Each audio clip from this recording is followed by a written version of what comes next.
Boa noite para todos. Que Jesus nos abençoe. Credores diferentes.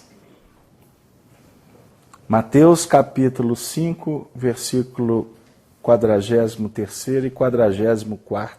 Faremos a leitura. Ouvistes que foi dito: amarás teu próximo e aborrecerás o teu inimigo. Eu, porém, vos digo: amai os vossos inimigos, bendizei os que vos maldizem, fazei bem aos que vos odeiam, e orai pelos que vos maltratam e vos perseguem. Emmanuel, no livro Vinha de Luz, lição 41ª. O problema do inimigo sempre merece estudos mais acurados. Certo. Ninguém poderá aderir de pronto à completa união com o adversário do dia de hoje. Como Jesus não pode rir-se com os perseguidores no martírio do Calvário. Entretanto, a advertência do Senhor, conclamando-nos a amar os inimigos, reveste-se de profunda significação em todas as facetas pelas quais a examinemos, mobilizando os instrumentos da análise comum. Geralmente, somos devedores de altos benefícios a quantos nos perseguem e caluniam. Constitui os instrumentos que nos trabalham a individualidade, compelindo-nos a renovações de elevado alcance que raramente compreendemos nos instantes mais graves da experiência. São eles que nos indicam as fraquezas, as deficiências e as necessidades a serem atendidas na tarefa que estamos executando. Os amigos, em muitas ocasiões, são imprevidentes companheiros, porquanto contemporizam com o mal. Os adversários, porém, situam-no com vigor. Pela rudeza do inimigo, o homem comumente se faz rubro e indignado uma só vez. Mas pela complacência dos afeiçoados, torna-se pálido e acabrunhado vezes sem conta. Não queremos dizer com isso que a criatura deva cultivar inimizades. No entanto, somos daqueles que reconhecem, por beneméritos credores, quantos nos proclamam as faltas. São médicos corajosos que nos facultam corretivo. É difícil para muita gente na Terra a aceitação de semelhante verdade. Todavia, chega sempre um instante em que entendemos o apelo do Cristo em sua magna extensão.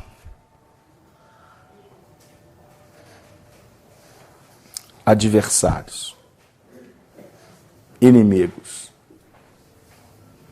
Quem são? Aonde estão? Qual a função deles?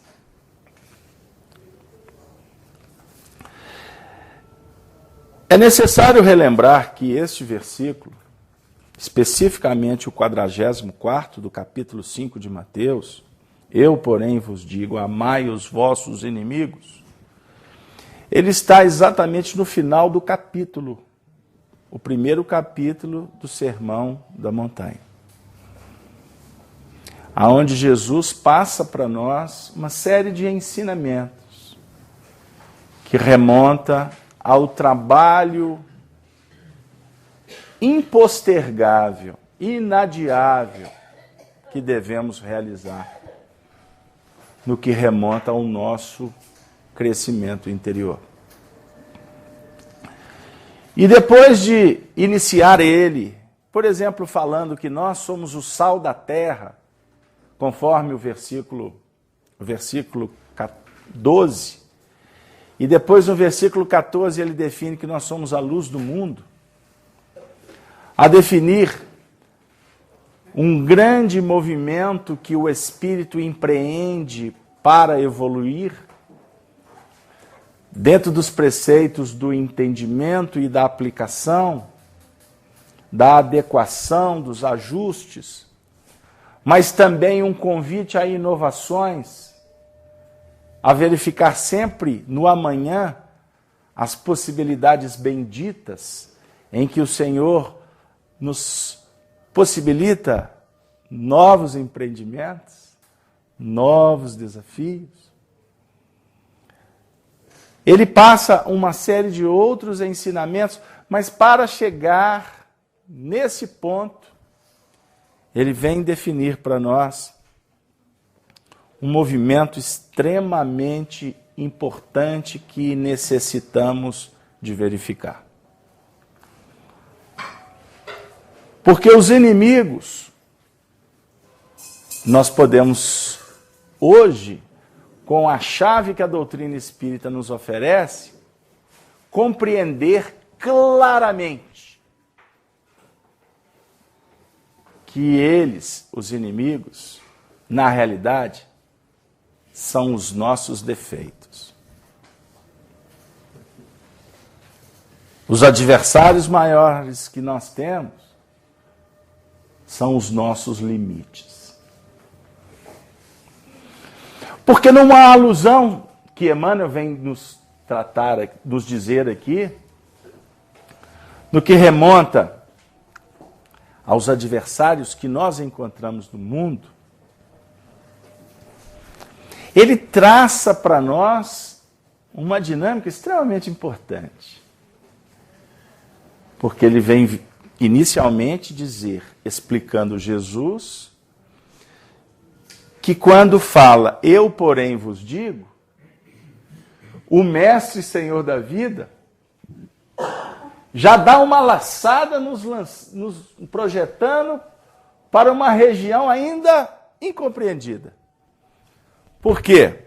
Os antigos afirmavam, amarás o teu próximo e aborrecerás o teu inimigo.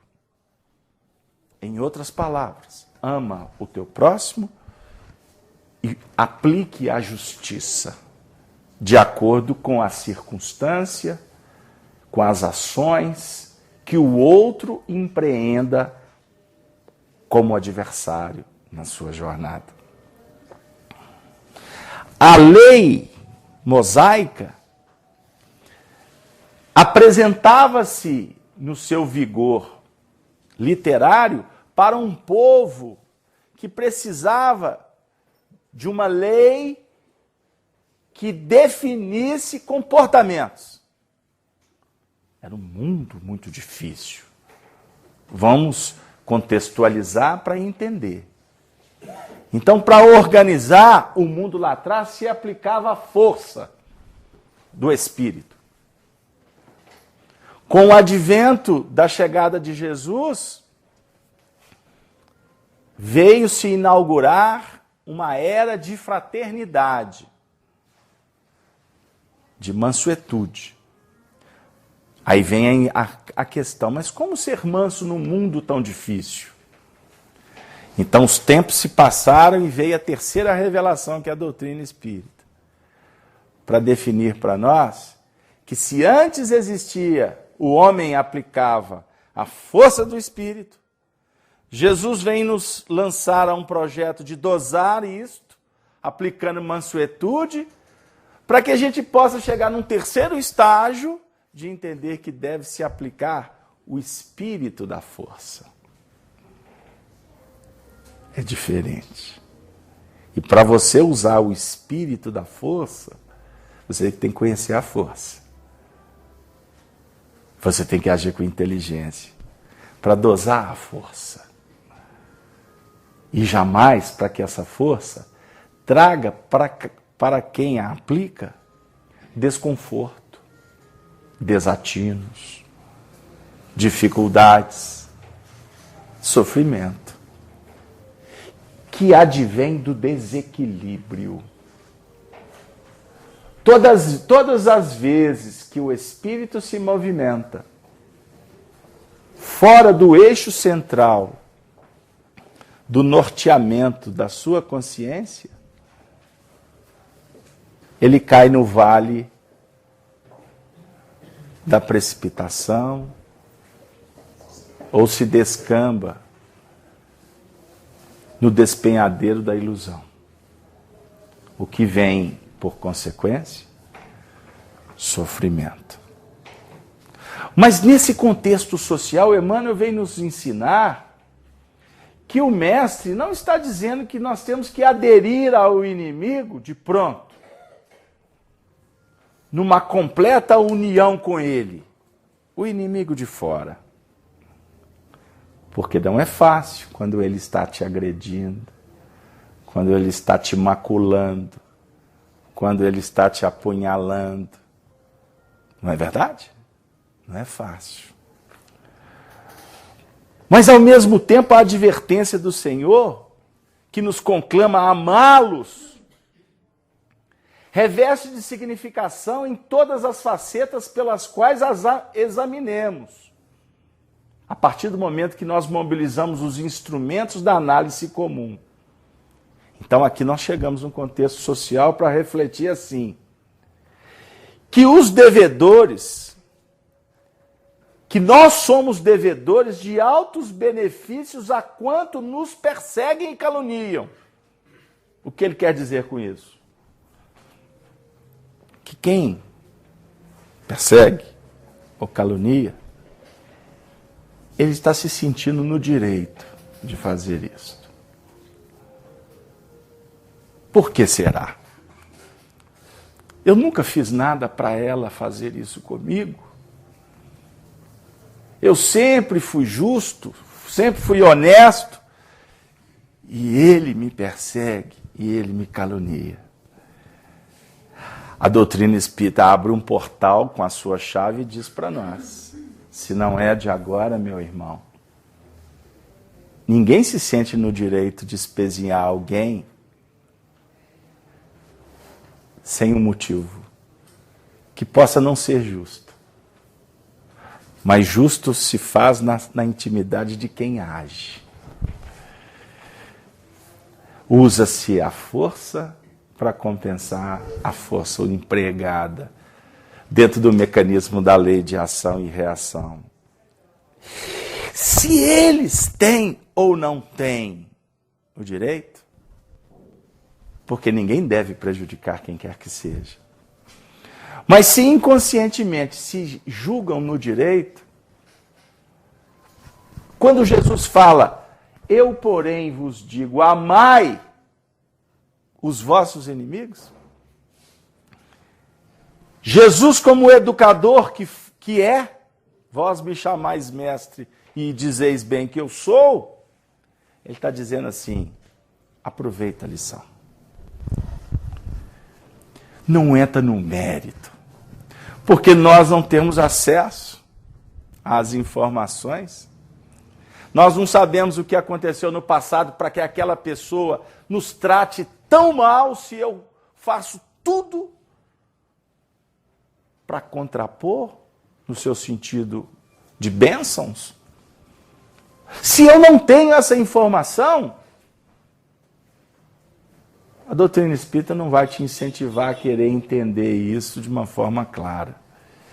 mas vai dizer para você o seguinte: que nós somos devedores de altos benefícios a quantos nos perseguem e caluniam. Por isso eles se transformam em instrumentos para a renovação de quem está sendo perseguido, daquele que está sendo espezinhado, daquele que está sendo adulterado, daquele que está sendo abandonado. Se tornam educadores para nos trazer experiências, aprendizado, no que remonta ao fortalecimento moral, espiritual, psicológico daquele que teoricamente ou em tese pode ser considerado a vítima de agora, que somos nós mesmos em determinados lances da vida. Porque o Emmanuel vem contar para nós que os amigos, em muitas ocasiões, observe o educador, ele não fala que os amigos em todas as ocasiões, os amigos em muitas ocasiões são imprevidentes. O que significa a palavra imprevidência? Não tem precaução, não são previdentes, né? Não se precavem das coisas, desatentos. São precipitados, não é isso? Por que eles muitas vezes são precipitados? Porque eles contemporizam com o mal. Observam muitas vezes os nossos comportamentos, que não são tão ajustados assim, e por serem amigos, muitas vezes entram na barca. Para não dizer, eu sou amigo, eu não vou falar nada, porque ele pode me melindrar. O inimigo não. O inimigo aponta. E quando a gente fala o inimigo de fora, credores diferentes, eles podem estar entre nós encarnados, como podem ser também espíritos desencarnados, que nem sempre querem a nossa felicidade. E por isso fazem tudo para te julgar na lama. E você não percebe. Fazem tudo para que você abandone a sua responsabilidade. E você não percebe. Fazem o possível para que você seja instrumento do mal, para si mesmo ou para outrem. E o indivíduo não percebe. Ele se acha dono, muitas vezes, do livre-arbítrio. E muitas vezes está sendo apenas joguete. E o que há de acontecer depois? Um encontro que não será bendito. O adversário situa-nos com vigor na posição espiritual que nós ocupamos. Porque ele diz para nós desta posição. O amigo nem sempre fala. A gente costuma dizer que o amigo muitas vezes é o do tapinha nas costas. Que muitas vezes nos incentiva a precipitações, a ilusões, a permanecer na onda destruidora do passado que nós sofisticadamente mantemos. O inimigo está dizendo. O inimigo está apontando. Muitas vezes de uma forma rude. Que nós muitas vezes ficamos rubros, vermelhos, indignados de uma só vez. Não é? Meu Deus. E na realidade, eles estão falando para nós do que nós precisamos mudar. Diz Emmanuel, não queremos dizer com isso que a criatura deva cultivar inimizade. Porque também, então eu só vou ficar no meio dos inimigos. Não, não é isso. No entanto, diz Emmanuel, somos daqueles que reconhecem por beneméritos credores quantos nos proclamam as faltas. São médicos corajosos que nos facultam corretivo. E alguns inimigos são dissimulados. Mas existem alguns inimigos que se manifestam de uma forma clara, sem se darem conta que estão sendo adversários. Porque exigem, porque cobram, porque sugam, e não estão percebendo que estão muitas vezes destruindo famílias, se julgando vítimas. Para a gente pensar. Porque nós somos muito mais inimigos do que inimigos nós temos. O que Jesus está propondo para nós? Compreender o inimigo lá de fora como um benfeitor. Mas sentir, refletir, compreender também se nós não estamos sendo estes inimigos. Porque vivemos numa vida de relação. Toda relação, ela projeta associação de ideias, de sentimentos, de comportamentos. Associação você recebe e você dá repercussão. Você pode sintonizar com a luz, mas você pode sintonizar com a treva. Mas meu filho, o que eu faço então?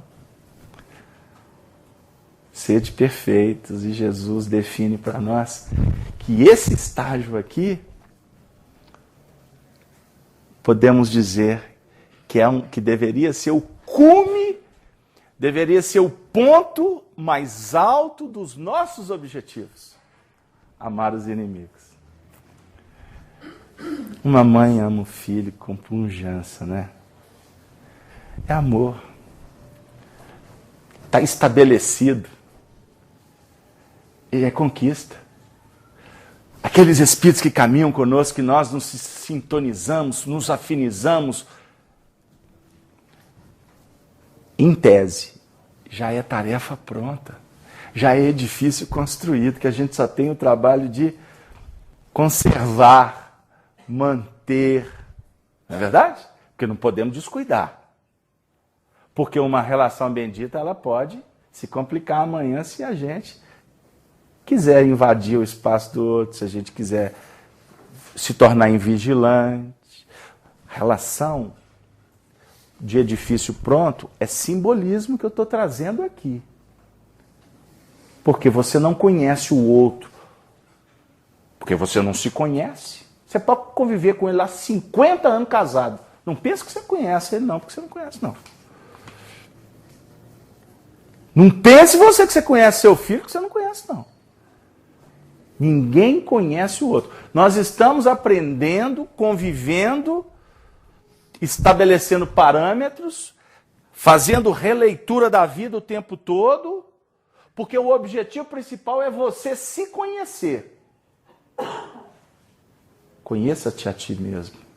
Jesus respalda o que estava escrito em Delfos, lá na Grécia Antiga. Você não se conhece. Então, cuidado com o que tu anda fazendo, viu? Você pode se arrepender amargamente amanhã. Como da mesma forma, invista no seu potencial, que você pode dar um salto de qualidade na sua vida de uma forma exuberante. Você não sabe o que você pode. Você já começa a perceber o que você deve. E nós já estamos conscientes do que não devemos. Não é assim? Porque tem coisa que não basta, não dá mais. Porque se insistir, é colocar a mão no ferro em brasa. Portanto, meus amigos, a vida está nesse momento de uma forma muito clara, muito objetiva, convidando a todos nós a fazer um mergulho com profundidade na nossa intimidade, para conhecermos esses nossos limites e esses nossos adversários. O maior inimigo do homem está dentro da sua casa. A gente escuta isso de Jesus, não é? O profeta, ele só faz sucesso fora, não é assim? No contexto social, a gente muitas vezes vai entender que grandes adversários estão dentro realmente do lar, não é? Não é assim? Já falaram isso para vocês? Vocês concordam com esse raciocínio? Casalberto, a minha família é só afinidade. Tudo bem, mas existe uma grande parcela que não é assim. Porque, na realidade, a família é o centro essencial dos nossos reflexos. Então, na família, nós vamos encontrar corações que, em tese, se tornam adversários por não falarem, por não verem a vida, por não se comportarem pelo prisma do nosso entendimento. Então, eles se tornam adversários em alguns momentos, porque eles falam. Mas na realidade, a lição do Evangelho é muito mais profunda do que a gente ficar procurando adversário na esposa, que é indiferente, no marido, que é ciumento, no filho que está rebelde, ou na cunhada que não dá nem notícia, ou naquele outro que está doente e não quer tomar remédio, no outro que está enveredando para o caminho e não quer escutar conselho, não é? Na falta, muitas vezes, não é? Da harmonia, o comportamento é violento, é aqueles que fazem opção para os descaminhos mesmo, para os desvirtuamentos. É o mundo que nós vivemos agora na transição. Nós estamos no ano de 2013. Nós estamos caminhando a passos largos para uma evolução planetária de ordem espiritual. Porque em nível tecnológico, de informação, não é? Quanto a humanidade progrediu? Quanto? Hoje nós podemos conversar com o outro a distâncias que antigamente não era possível, a não ser por instrumentos muito tímidos. A gente fala wireless, online, não é assim? Com equipamentos, a gente dá comandos mentais através de recursos e os equipamentos já nos respondem. Você quer fazer uma pesquisa, você digita alguma coisa num equipamento que está no seu bolso e a resposta vem instantânea.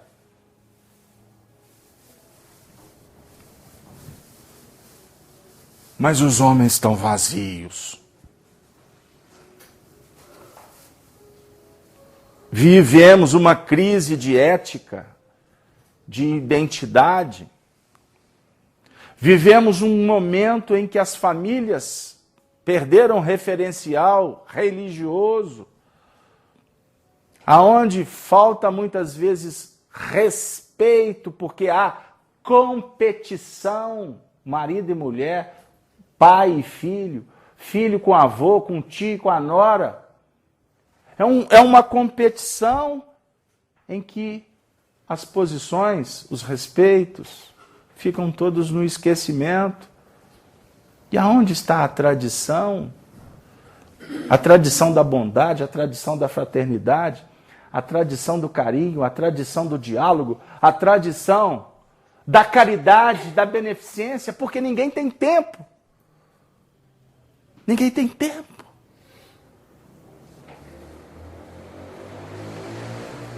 A tradição do Evangelho. Porque ninguém fala mais da oração. A não ser em épocas religiosas, Natal, na Páscoa, em alguns momentos escassos se reúnem. Aí em práticas religiosas damos as mãos para fazer orações para daqui a 10 minutos continuar jogando pedra um nos outros. Meus amigos, os adversários precisam ser conhecidos, respeitados, não admirados. Eles precisam, nas suas expressões, serem verificados, para que nós possamos agradecer a Deus por tê-los no caminho. Porque todas as manifestações do mundo, na realidade, elas nos indicam o que precisa de ser burilado no mundo íntimo.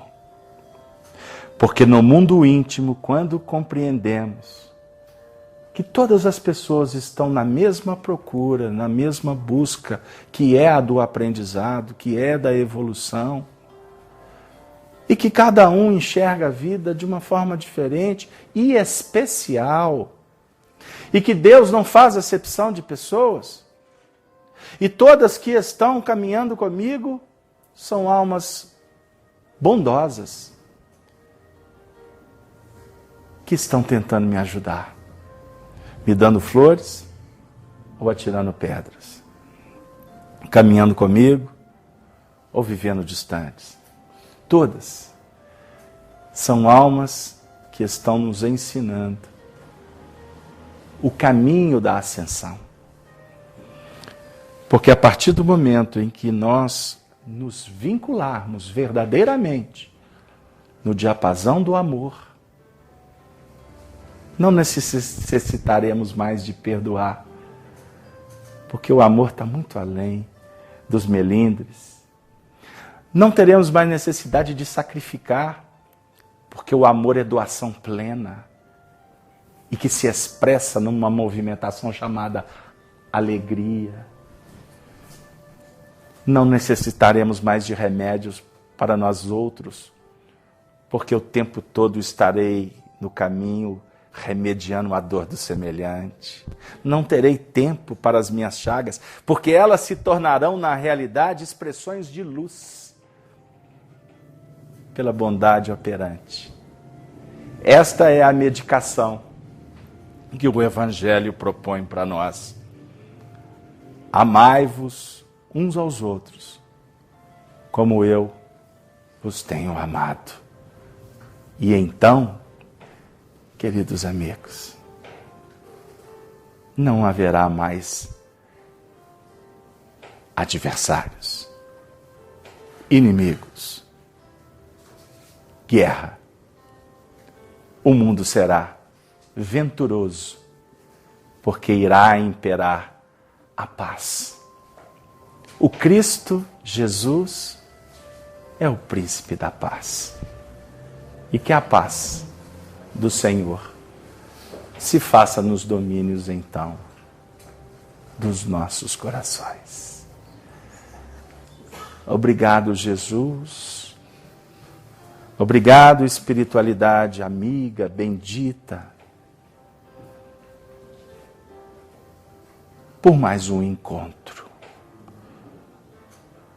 por essa instância de luz que nos acolhe, numa nave que recolhe viajores para nos oferecer um pouco de alimento e nos dizer que precisamos continuar nesse empreendimento do aprimoramento pessoal, da autoiluminação.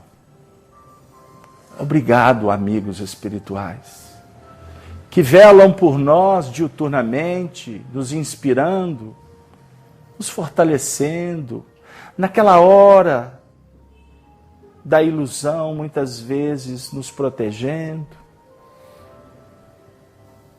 das pressões, da obsessão. Obrigado. Obrigado também por favorecerem o bem-estar dos nossos familiares, o cuidado com aquelas almas que amamos, que caminham no vale da dor, da indiferença, da rebeldia. Obrigado, amigos espirituais, por nos oportunizarem viver, mesmo diante dos limites, dos dessabores.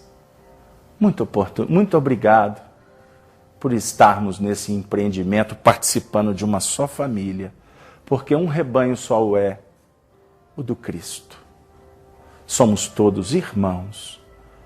Que possamos guardar estes momentos marcantes na nossa intimidade, para que no instante do testemunho, das dificuldades, em que estaremos sós, diante do nosso limite, possamos lembrar destas vibrações sacrossantas que nesse momento circulam na nossa ambiência, na nossa psicosfera, para que amanhã, no porto seguro das nossas conquistas, possamos todos dizer: obrigado, Senhor. Obrigado, Senhor. Obrigado, Senhor. Obrigado por esta reunião e que possamos retornar para os nossos lares em paz, com tranquilidade e em segurança. Muito obrigado a todos.